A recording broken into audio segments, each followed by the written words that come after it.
What's the most life-changing phone call you ever received? Mine came at 3:47 a.m. on a Tuesday in March. I know the exact time because I was staring at my phone, debating whether to answer the unknown number. Rule 1 of being a broke college student. Never answer calls you don't recognize. They're either debt collectors or your mother's friends trying to set you up with their wonderful sons. But something made me swipe to answer. Is this Quinby Thorne? The voice was formal, crisp, like someone reading from a script. Depends who's asking, I mumbled, still half asleep. This is Fletcher and Associates. We represent the estate of Cordelia Ashworth. Are you the daughter of Zara Thorne, formerly Zara Ashworth? My blood went cold. Mom had never mentioned anyone named Cordelia, ever, and she'd certainly never mentioned being an Ashworth. I think you have the wrong number, I said. Ms. Thorne, your grandmother passed away last month. According to her will, you've inherited her estate. We need to schedule a meeting immediately. Grandmother? Mom always said both her parents died when she was young. No siblings, no family, just us against the world, she'd say. That's impossible. My mom doesn't have any family. Ms. Thorne, the voice softened slightly. Your grandmother left very specific instructions. She knew your mother had told you she was dead. There's quite a lot to explain.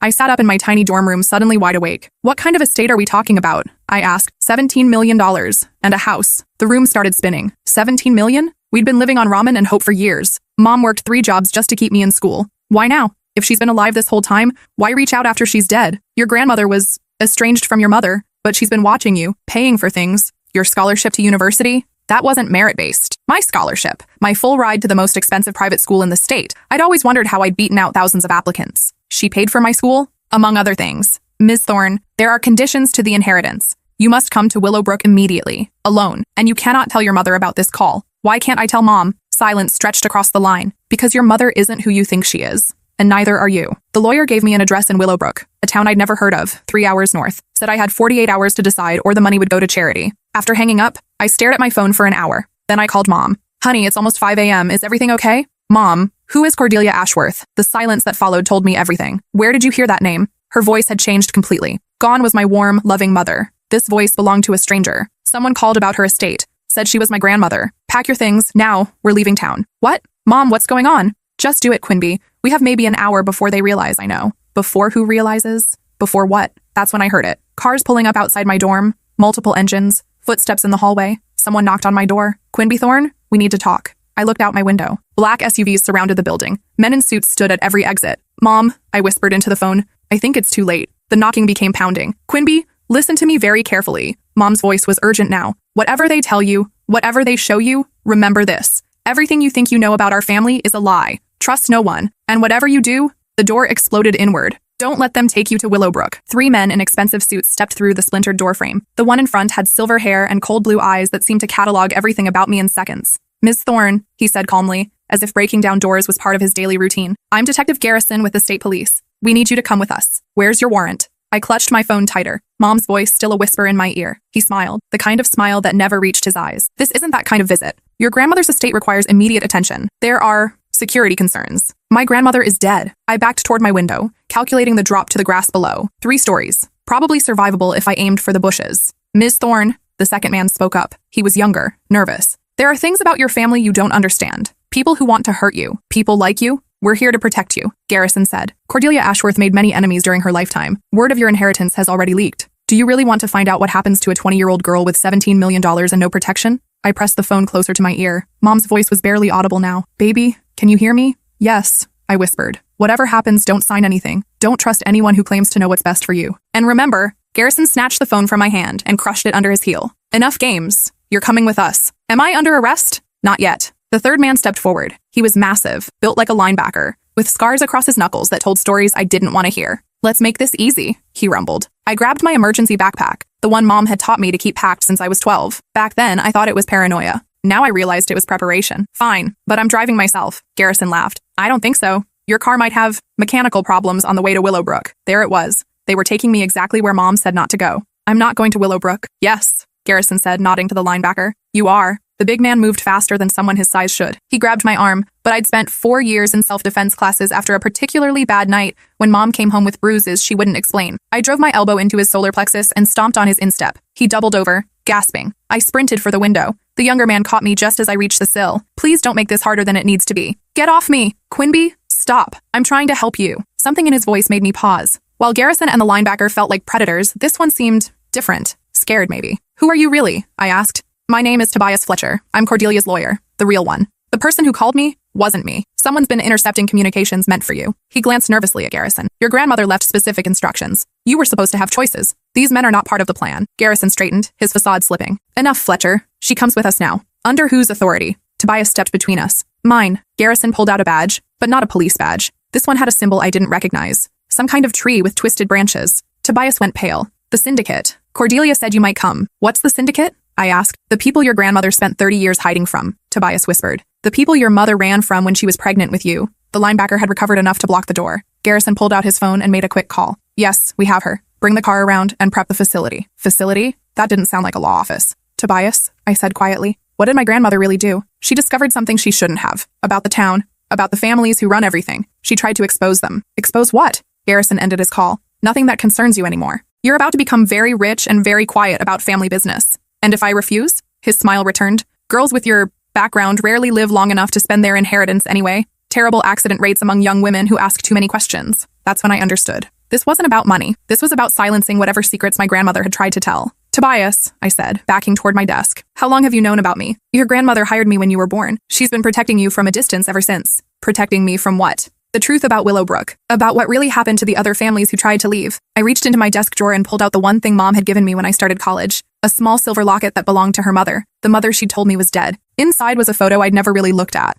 A woman who looked exactly like me, standing in front of a massive house. On the back, someone had written, Willowbrook Estate, 1987, before everything changed. This is her. I breathed. This is Cordelia. Tobias nodded. She wanted you to have that. It's the only photo she kept. Garrison's patience was clearly running out. We're leaving. Now. Wait. I studied the photo more carefully. In the background, barely visible, was a man in a suit. A man with silver hair and cold blue eyes. A man who looked exactly like Garrison, just 30 years younger. You know her? I said slowly. You knew my grandmother personally. Garrison's expression shifted. For just a moment, something that might have been pain flickered across his features. She was my wife. The room went silent. Your wife? Tobias stammered. Before she became Cordelia Ashworth. Before she started asking questions about things that were none of her business. Before she stole my daughter and disappeared. My legs felt weak. Your daughter? Zara? Your mother? He stepped closer. Which makes you my granddaughter? The world tilted. This man, this cold, threatening man, was my grandfather? That's impossible. Mom said her parents were dead. To her, I was. The day she learned what I really did for a living. What this family really was. His voice softened, just slightly. Cordelia convinced her I was a monster. That the only way to protect you was to run. Are you? I asked. A monster? He was quiet for a long time. That depends on your definition. I've done terrible things to protect this family, to protect this town, to protect secrets that would destroy a lot of innocent people if they came to light. What secrets? Come to Willowbrook with me. Let me show you what your grandmother was really trying to expose. Let me show you why she was wrong. Tobias grabbed my arm. Quinby, don't. Once you go there, once you see what's in that house, you can never leave. That's why your mother ran. That's why Cordelia spent her final years planning your escape route. Escape route? The money? The inheritance? It was meant to give you options. To let you disappear completely if you chose. She knew they'd come for you eventually. Garrison pulled out a set of keys. Your grandmother left you a choice, it's true. Come willingly and learn the truth about your family. Or spend the rest of your very short life running from it. And if I come with you, you take your place in the family business. You honor the commitments your grandmother made, and you live a very comfortable, very protected life. Doing what? What Ashworths have always done. Whatever it takes to keep Willowbrook safe. I looked at the photo again. Cordelia looked so young, so hopeful. What had changed between 1987 and now? Show me, I said finally. Tobias looked stricken. Quinby, no. Show me what's so important that my grandmother spent 20 years hiding from it. Show me what my mother was so afraid of that she'd rather live in poverty than come home. Garrison nodded to his men. Bring the car around, we're going home. As they escorted me from the building, I caught sight of my reflection in the lobby mirror. For the first time, I could see it. The resemblance to the woman in the photo. The same dark hair, the same stubborn chin, the same look of someone about to walk into a trap. 20 minutes later, we were on the highway heading north. Tobias rode in the passenger seat, constantly checking his phone. The linebacker, who'd introduced himself as Bruno, drove while Garrison sat beside me in the back. Tell me about my mother, I said as we passed the city limits. Zara was spirited, like you, like Cordelia. Garrison stared out the window. She believed in fairness, in justice, noble concepts that don't always align with necessity. What's that supposed to mean? Sometimes, to protect the many, you have to sacrifice the few. Your mother never understood that concept. Give me an example. He was quiet for several miles. Then, there was a reporter, came to Willowbrook in 1995, asking questions about some missing persons reports. People who'd supposedly moved away but never collected their final paychecks. Never transferred their medical records. What happened to him? He had an accident. Tragic car crash on the winding road out of town. You killed him. I protected 847 families from having their lives destroyed by headlines that would have painted them all as accomplices to something they knew nothing about. Accomplices to what? Garrison turned to study my face. You really don't know, do you? Cordelia never told you anything. Told me what? Willowbrook isn't just a town, Quinby. It's an experiment. A place where certain problems get solved permanently. My stomach clenched. What kind of problems? The kind that can't be handled through traditional legal channels. The kind that powerful people need to disappear. You're talking about murder. I'm talking about justice. When the courts fail, when evidence gets buried, when money buys innocence, that's when places like Willowbrook become necessary. I felt sick. How many people? Over the years, hundreds, maybe thousands. Men who hurt children and walked free on technicalities. Women who poisoned their families for insurance money but had expensive lawyers. Monsters who slipped through every crack in the system. So you decided to become monsters yourselves. We decided to become a solution. Tobias finally spoke up from the front seat. That's why Cordelia left. She discovered that not everyone who disappeared was guilty of anything except asking the wrong questions. Garrison's jaw tightened. My wife was idealistic. She couldn't see the bigger picture. What was the bigger picture? I asked. That sometimes innocent people get caught in the crossfire, but their sacrifice protects thousands of others who would suffer if the guilty remained free. Who decides who's guilty? We do. The families, the council, people who've been protecting this country from its worst elements for over a century. And my grandmother disagreed with your methods. Your grandmother tried to expose us to the FBI. She nearly destroyed everything we'd built. Everything that kept real monsters from preying on innocent people. The landscape outside was changing. Rolling hills gave way to dense forest. Signs for Willowbrook appeared every few miles. What happened to her? I asked. How did she really die? Garrison's expression softened. Cancer. Real cancer. In a real hospital. With real doctors. Whatever you're thinking, I didn't hurt her. Despite everything she'd done, despite the damage she tried to cause, I loved her until the day she died. But you didn't try to reconcile. She made her choice. She chose righteousness over family, chose principles over protection. Maybe she chose love over fear. He looked at me sharply. What do you mean? Maybe she chose to love all people instead of just the people you decided deserved it. We drove in silence for several more miles. Finally, Tobias turned around. Quimby, there's something else you need to know. About the inheritance. What about it? The $17 million. It's not just money. It's funding. For people who want to expose what happens in Willowbrook. Your grandmother spent years documenting everything. Names, dates, methods. She left you enough money to take it all down. Garrison went very still beside me. She left me evidence? Not just evidence. Proof. Video recordings. Financial records. Testimonials from families of people who disappeared. Everything needed to bring down the entire operation. Where is it? Hidden in the house. In a safe that only opens to your DNA signature. That's when I understood why they really needed me alive. It wasn't about family reunions or taking my place in some twisted legacy. They needed access to whatever evidence could destroy them. And if I refused to open it, Garrison's hand moved to something inside his jacket. Then you'll join the long list of people who had tragic accidents in Willowbrook. Even though I'm your granddaughter, family loyalty goes both ways, Quimby. You're either with us or against us. There's no middle ground in this business. The signs for Willowbrook were getting closer. 5 miles, 3 miles, 1 mile. I had a choice to make. Honor my grandmother's dying wish to expose the truth, or protect myself by becoming part of the machine that had been killing people for decades. Through the trees, I could see the outline of a massive house on a hill. Willowbrook Estate. My inheritance, my grandmother's trap, and possibly my tomb. The car turned onto a private road marked with a sign. Willowbrook, private community. Authorized personnel only. Last chance, Garrison said quietly. Join the family business willingly, and you'll live a very comfortable life. Fight us, and you'll disappear like everyone else who couldn't see the bigger picture. I closed my eyes and thought about Mom, working 3 jobs to keep us afloat. About all the nights she'd wake up screaming from nightmares she never explained. About the fear that lived behind her eyes every time someone knocked on our door. About the woman in the photo who'd looked so hopeful before everything changed. I want to see the evidence first, I said finally. Not possible. Then you'll have to kill me, because I'm not opening anything until I understand exactly what my grandmother was trying to protect me from. Garrison studied my face for a long moment. Then he smiled, and for the first time, it reached his eyes. You are definitely Cordelia's granddaughter. The car pulled up to the most beautiful house I'd ever seen. 3 stories of Victorian elegance, surrounded by gardens that looked like something from a fairy tale. This was where my mother had grown up, where my grandmother had lived before everything went wrong, where I was about to learn the truth that had torn my family apart. Welcome home, Quimby, Garrison said as we climbed the front steps. The door opened before we reached it. A woman in an elegant black dress smiled at us warmly. Ms. Thorne, she said, your grandmother has been waiting for... My blood froze. My grandmother is dead. The woman's smile never wavered. Death is... relative in Willowbrook. Please come in. Cordelia is very eager to see you. I stopped walking. That's impossible. Many things seem impossible until you understand the full scope of what we do here. The woman stepped aside, gesturing for us to enter. I'm Dr. Vivian Cross. I've been caring for your grandmother since her transition. Transition to what? Garrison placed a hand on my shoulder. Come inside, Quimby. Some explanations require visual aids. The interior of the house was even more stunning than the exterior. Crystal chandeliers cast rainbow patterns across marble floors. Oil paintings of stern-faced ancestors lined the walls. Everything screamed old money and older secrets. Dr. Cross led us through a series of increasingly ornate rooms. Library, parlor, dining room,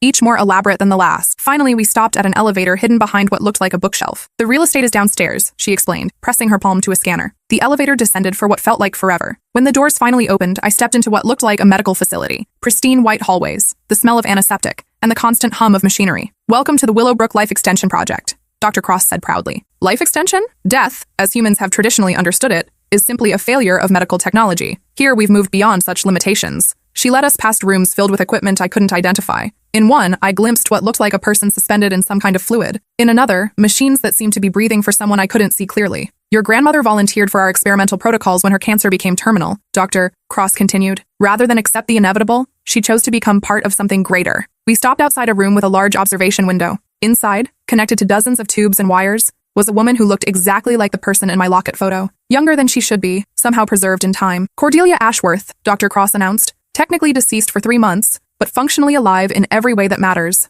I pressed my hands against the glass. That's not possible. Her brain activity is normal. Her memories are intact. She's simply paused between life and death while we perfect the technology to bring her back fully. Bring her back how? Garrison stepped beside me. We've been working on this for decades. The ability to preserve consciousness, to extend life indefinitely. Your grandmother was our first successful long-term subject. She's a guinea pig. She's a pioneer. The first person to move beyond the limitations of human mortality. Dr. Cross checked a tablet. Her vitals are stable. Brain scans show full cognitive function. She's aware of everything happening around her, but she can't respond yet. The communication protocols are still being developed. I stared at the woman who was supposedly my grandmother. She looked peaceful, but something about the whole setup made my skin crawl. This is why my mother ran, I said. This is what she was afraid of. Zara was short-sighted, Garrison replied. She saw abomination where she should have seen advancement. The ability to preserve the best minds, the most important people indefinitely. Imagine the possibilities. Who else is down here? Dr. Cross consulted her tablet again. Currently, 17 subjects in various stages of the process. Politicians, scientists, business leaders,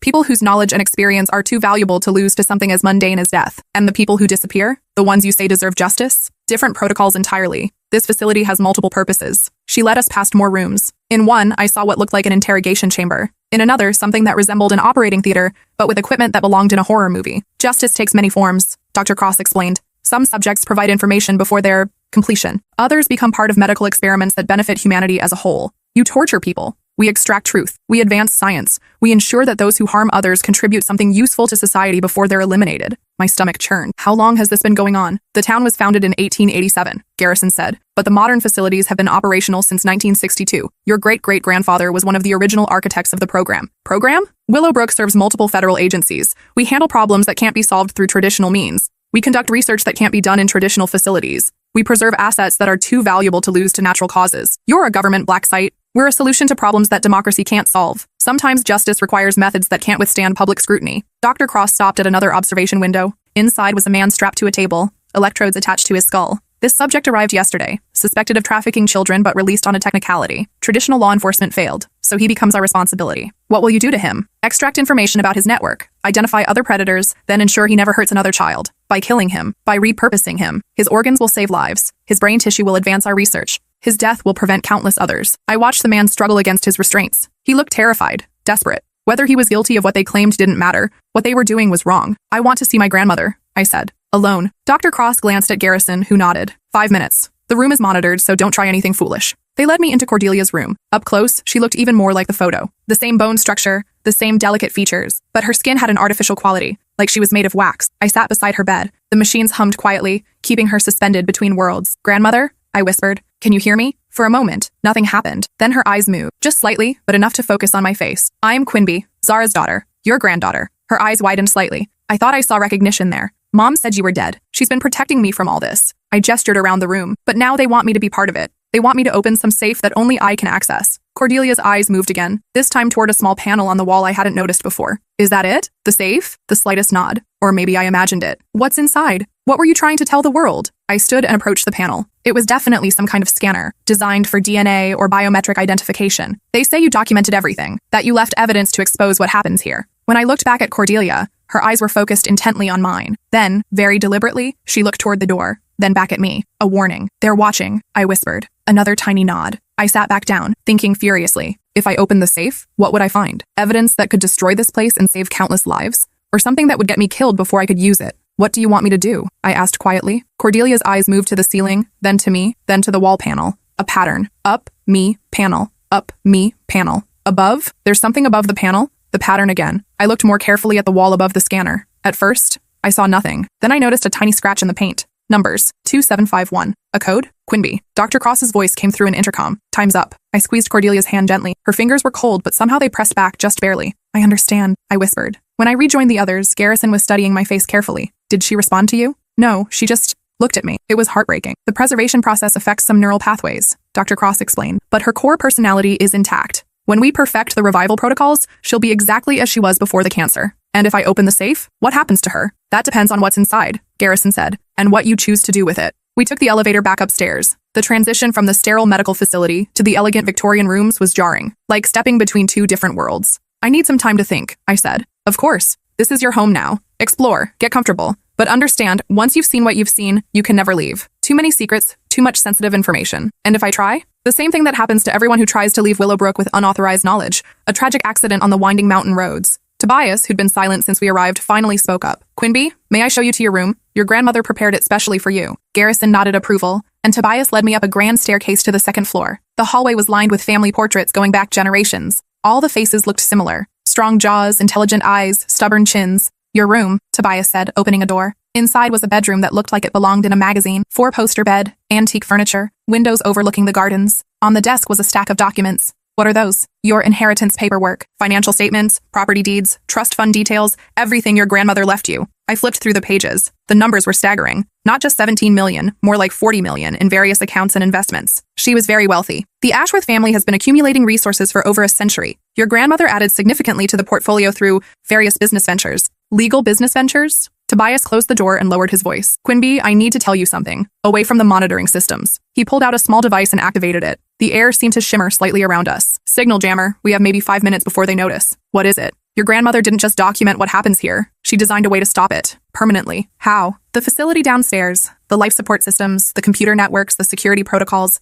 everything runs through a central hub. She built a backdoor into the system, a way to shut it all down remotely. What would that do? Kill everyone being kept alive artificially, destroy all the research data, send evidence files to every major news outlet and federal agency simultaneously. Essentially, it would expose everything while ensuring no one could cover it up. I sat down hard on the bed. She built a kill switch. She built justice, but using it requires specific authorization codes, codes that were genetically encoded to your DNA signature. The safe. The safe contains the activation device. But Quinby, if you use it, hundreds of people will die. Not just the subjects downstairs, everyone in Willowbrook who's complicit in the operation. How many people is that? The entire town. Maybe 3,000 people, including families, children, people who just happened to be born here. The weight of it hit me. My grandmother hadn't just left me evidence, she'd left me the power to commit genocide. Why me? Why not just activate it herself? Because she wanted someone with moral clarity to make the choice. Someone who hadn't been corrupted by years of justifying the unjustifiable. But I'm 20 years old. I don't have moral clarity. I don't know what's right. That's exactly why she chose you. Because you still question things. Because you haven't learned to rationalize atrocity. Tobias checked his device.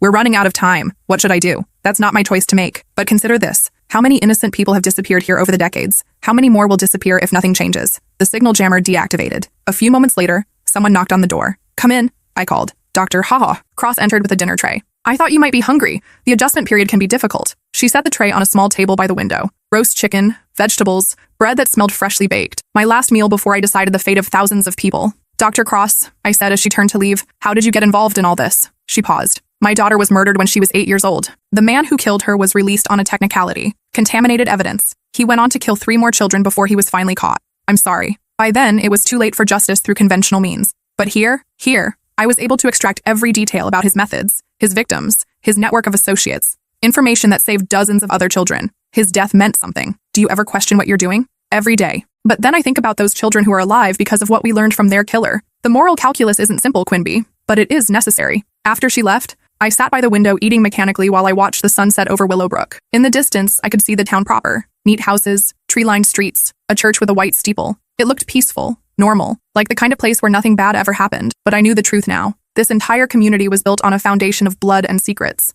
Around midnight, I heard voices in the hallway. Garrison and Dr. Cross discussing something in urgent whispers. Accelerated timeline. Other agencies asking questions. Need the activation codes by tomorrow. So they knew about the kill switch. They needed me to open the safe, not just to suppress the evidence, but to gain control of my grandmother's ultimate weapon. I waited until the house was silent, then crept downstairs. The elevator to the underground facility required a palm scan, but I'd watched Dr. Cross use it. Maybe the system wasn't as secure as they thought. I pressed my palm to the scanner. To my surprise, it worked. The elevator descended into the sterile depths of the facility. The corridors were dimly lit, most of the rooms dark. I made my way back to Cordelia's room. The machines continued their quiet humming, keeping her suspended between life and death. I need to know what you really want me to do, I whispered to her. Her eyes opened, focusing on me immediately. She'd been waiting. I looked at the wall panel she'd indicated earlier. The number scratched above it, 22751. Is that the code to open this? A tiny nod. And inside is the device that can destroy all of this. Another nod. But it will kill thousands of people. Innocent people. Cordelia's eyes moved to a computer terminal in the corner of the room. On the screen was a patient roster, hundreds of names, dates, status updates.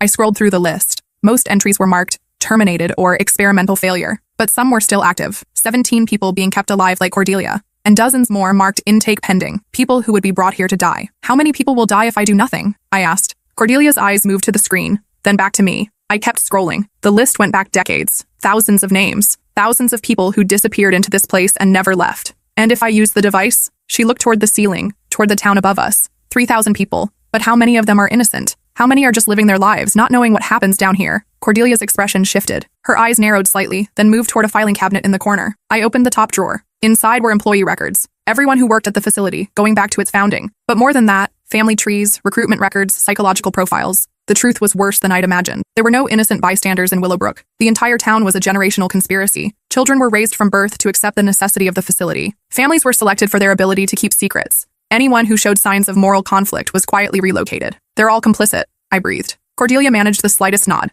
I looked through more files. Birth certificates, education records, marriage licenses, all carefully controlled to maintain the genetic and psychological profiles necessary for the operation. Willowbrook wasn't just a town. It was a breeding program for perfect killers. Even the children? Cordelia's eyes moved to another section of files. I found what she was indicating. Educational curricula for the local schools. Children as young as 6 were being taught that some people deserved to die. By age 12, they were touring the facility. By 16, they were participating in interrogations. My mother escaped this. A nod, followed by Cordelia looking toward a photograph on her bedside table. A picture of a young woman with a baby. Mom and me, when I was maybe 6 months old. You helped her get away. Another nod. And now you want me to finish what you started. Cordelia's eyes closed for a long moment. When they opened, they were filled with something that might have been tears. I understood. This wasn't about revenge or justice or even stopping the killing. This was about love. The love of a grandmother for a granddaughter she'd never been allowed to know. The love of a mother for a daughter who'd been forced to run. The love of a woman for all the innocent people who would suffer if this place continued to exist. I'll do it, I whispered. I approached the wall panel and entered the code. 2751. The panel slid aside, revealing a small safe. Inside was a device about the size of a smartphone, along with a handwritten note.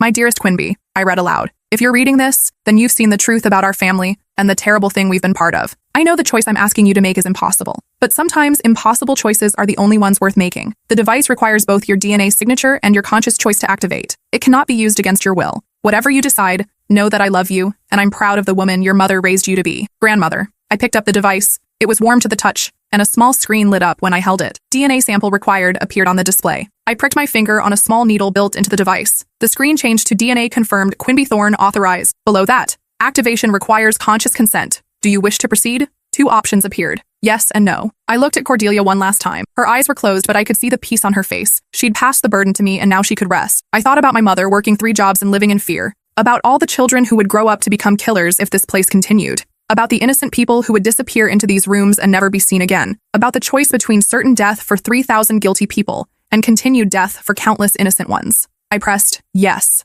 The device hummed to life. Alarms began blaring throughout the facility. Emergency lights bathed everything in red. System shutdown initiated, the device announced. Evidence transmission beginning. Life support termination in 60 seconds. I heard footsteps running in the corridors, shouts of panic and confusion. Cordelia's eyes opened one last time. She looked at me and smiled, actually smiled. Then her eyes closed as the machines around her went silent. The facility shook as systems began shutting down. Water pipes burst. Electrical conduits sparked. The carefully maintained environment that had kept this place hidden for decades was destroying itself. I ran for the elevator, but it was already non-functional. Emergency stairs. There had to be emergency stairs. I found them just as the lights went out completely. In the darkness, I climbed toward the surface while the building collapsed behind me. I emerged into the Victorian house as the sun was rising. Through the windows, I could see smoke rising from various points around Willowbrook. The device had been thorough. Every government building, every facility connected to the operation, every computer system that contained evidence was simultaneously destroying itself and transmitting its contents to the outside world. Garrison found me in the parlor, sitting calmly in an antique chair. "What have you done?" he demanded. "What my grandmother couldn't," I replied. "What my mother was too afraid to do. What someone should have done decades ago."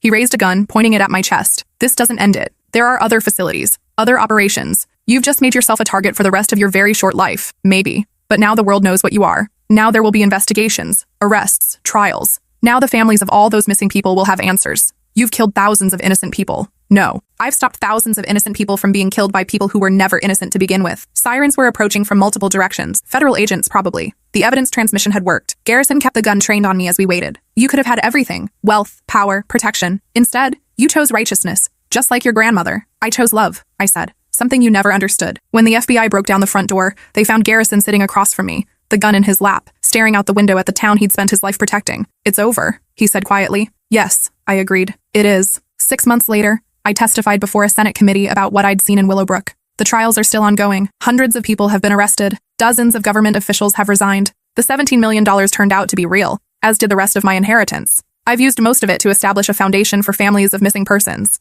Mom finally told me the whole truth about our family, about the nightmares that had haunted her for 20 years. We live in a small house now, far from Willowbrook. Sometimes I wake up wondering if I made the right choice. 3,000 people died because of what I did. But then I think about all the people who are alive because I did it. In my dreams, I see Cordelia as she was in that final moment, peaceful, proud, free. And I know that sometimes the hardest choices are the ones that let us sleep at night. The phone calls still come occasionally. Unknown numbers, threatening voices, promises of revenge, but they don't scare me anymore. I learned something important in Willowbrook. Some secrets are too terrible to keep, some legacies too poisonous to inherit, and some choices too important to leave to someone else. My grandmother gave me the power to end a nightmare that had lasted for generations, and I used it.